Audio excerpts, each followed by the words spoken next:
Welcome sa Pinas Showbiz News ngayon.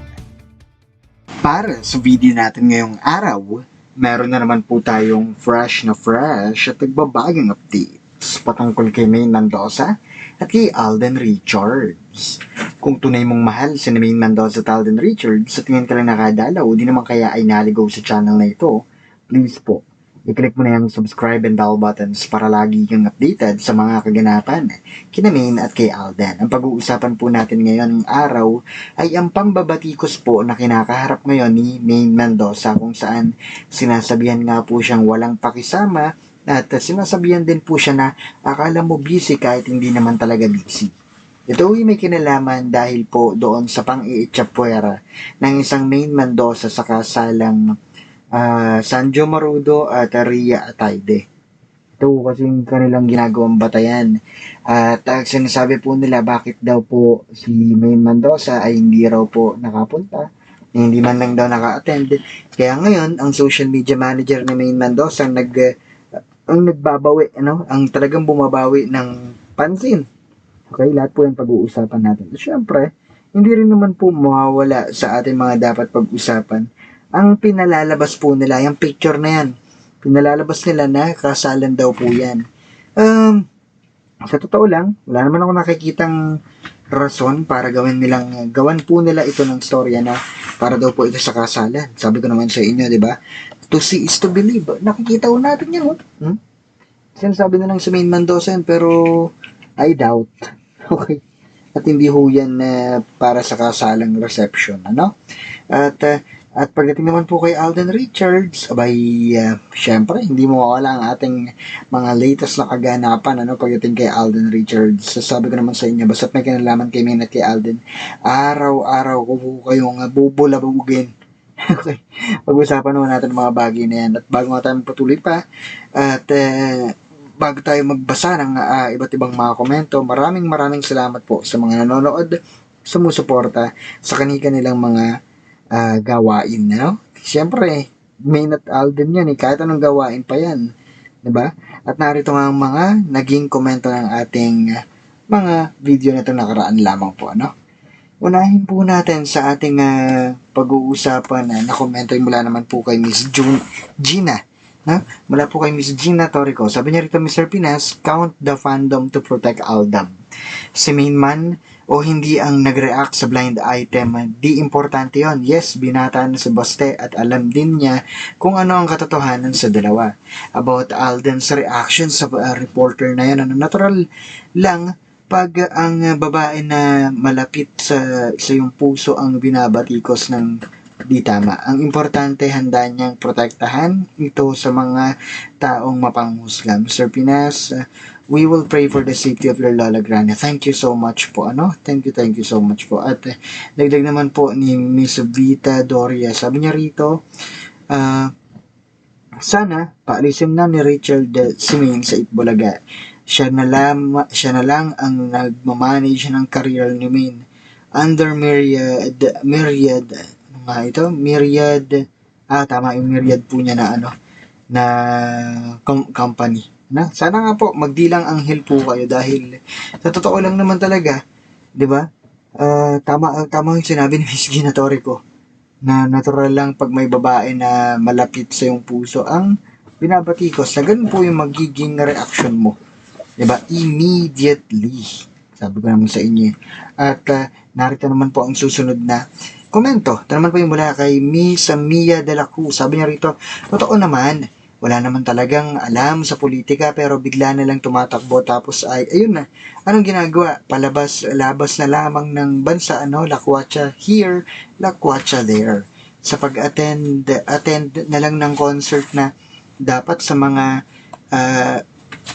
ganyan niya naglilingkod sa bayan ay respetado at very reserved na tao. Dapat ang personality na makikita natin sa kanila hindi kabaliktaran, well, sa totoo lang po, Miss Mia de la Cruz, napakarami pong mga gadgets and devices, ano? Bakit ko sinasabi yung gadgets and devices? Kung saan, ito ho yung ginagamit ng mga kalaban ni Maine Mendoza at Alden Richards para ho, sila ho ay mabigyan ng, alam niyo na, connection. Maraming salamat to. At narito naman po ang susunod na komento, no? Mula naman po ito kay Miss Mia de la Cruz pa rin, no? Sabi niya, karamihan kasi sa mga Pilipino, bayaran lang kahit 200 iboboto na. Totoo yun. Diba? Alam niyo yung hindi na nag-iisip ng mga susunod na 6 na taon, susunod na 4 na taon, kung yun pa rin ba ang kanilang gagamitin. Hindi nga ho kasi iisip, di ba? Sana nga ho mapag-isipan nila yung mga ganitong bagay-bagay. At para naman ho sa ikatlo nating komento mula naman po ito kay Nay Ritzy. Sabi niya rito, mga bayarang reporters ng mga utak ng Z, ano? Na kinabibilangan ng 3 lolong laos. Sira pa more, pambabastos pa more, no? Pangyuyurak pa more sa image ng isang Maine Mendoza. Gamit ang isang robot na look alike ni Maine, ano, na ginagamitan na ng AI, artificial intelligence, and yung voicing, no, pati yung nagigana. Well, hindi ho natin maikakaila, ano, na pati ho yung book na Maine Mendoza ay kanilang ginagaya, pero in terms of the content, yun yung dapat nating pag-usapan, ano? At sabi nga rito ni Ritzy, thanks Mr. Pinas for always being there, defending our idol. Well, sa totoo lang po, kahit ano pong mangyari, paghiwalayin pa muna nila si Mina at si Alden sa araw-araw, lagi ho tayo nandito for Maine Mendoza, for sino pa ba? Hindi lang ho kay Maine Mendoza dahil kasama rin ho dito yung sinasabi nilang yung nag-aalaw kay Maine Mendoza sa kabilang stasyon na mag-stay pa, o di naman kaya ay magpalit na rin, magpalit na lang din ng hindi naman natin po pwedeng sabihin, magpalit ka na lang ng idol mo, ha, pag nasa Maine at saka si Alden. Mahirap po yung ganun. Hindi naman tayo diktador tulad ng iba, diba? At hindi mawawala yung event natin dito kung saan kasama nga po sa workout ni Alden Richards itong si Dingdong Dantes at iba pang mga local celebrities. Sabi nga nila, sa totoo lang, kayang-kaya naman. Diba? Kayang-kaya naman mag-workout. Pero kapag sa una at pangalawa, hindi mo na matiis. Naku po, wala. Disiplina talaga ang kailangan dito. Kaya si Alden Richards, makikita naman natin kung gaano kadisiplinado. Diba? At para naman po sa sentro ng ating mga updates, ang sentro ng ating mga updates ay may kinalaman po, ano, dito ho sa iba't ibang mga bagay na isinusuot po sa ating paaralan. Diba? Kahit na bawal, talagang isusuot pa rin nila. Kahit na bawal, magpapakulay pa rin sila ng buhok. Kahit na bawal, may wig pa rin sila. Mga ganung bagay, ano. So, ngayon,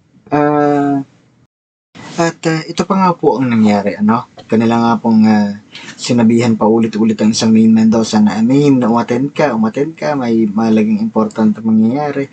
Initsapwara po sila ng isang Maine Mendoza, kaya naman po ang mga tao dito sa No Valley, kung saan nag-aabang ng mga turista, nawawala po dahil sa mga ganyang klase ng tao. Okay? At yan nga po yung table, ano, na sinasabi ko sa inyo. Sa kasal daw ho yan, kasama raw ho si Panot at saka ho ang isa pa. Okay, na mula sa paaralan. Sinasabi ho nila dito na kahit daw pala hindi pa nare-resolve ang lahat-lahat, talagang tuloy ang buhay nila. Makita naman ho natin yan kay Maine at kay Alden. Hindi ho sila ganun ka-affected. Diba? Ang importante ho sa kanila is the way how they will face, diba? Hindi lang ho yung kanina, hindi lang ho yung mamaya, kundi pati ho yung bukas na sinasabi po nila. Diba? At ngayon, puntahan natin ang sentro ng ating mga updates. Napakarami yung mga netizens ang nambabash po dito ho kay Alden po, no? Marami na ho talaga, kaso nga lang, mas pinipili ho nila na magstay na lamang. At kung tatanungin mo naman yung iba, baka nga raw hindi makompleto ang baon nila. Ang baon talaga, no? Ang sabi ko lang naman dito, as long as wala silang tinatawakang tao at pinayagan ho sila kayang-kaya na ho yan, ano? Kaya nga, ang ginagawa nila ngayon, bumabawi daw, di umano. Ito pong account ng isang Maine Mendoza sa